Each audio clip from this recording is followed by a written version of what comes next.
hindi ako masaya sa trabaho. Hindi ka masaya? Di ba meron din sa trabaho Mabigat? Ako, itong part-time ko, dati dyan ako sa kanila.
Pwede yun. Ako, makakuha ako ng 300.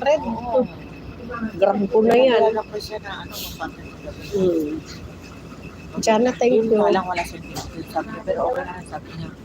Tingnan mo, ang sahod mo 200, magkaka-indemnity ka, ipunin mo na yung 100 pang indemnity mo na yung buwan-buwan yung papasok di ba?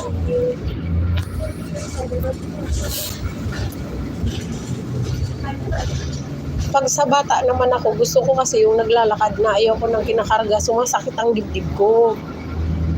Dati kasi, na-hospital ako, kinarga ko yung tubig na galon na malaki.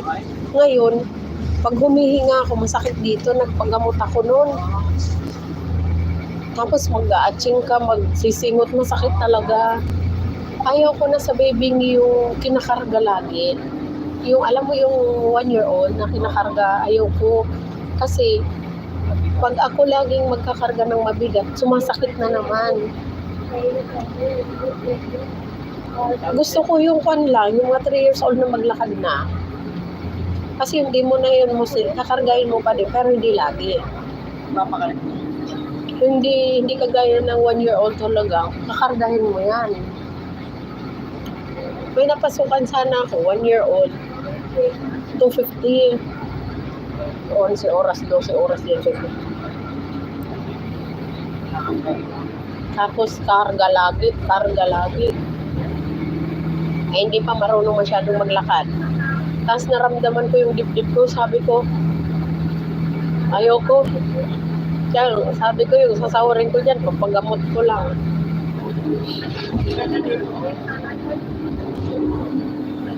Linis ng dagat dito, no? Walang basura.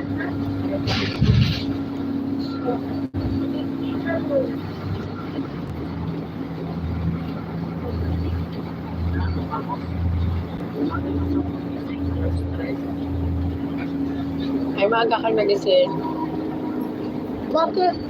Nag-ayos ko ng mga gamit sa dapat siya.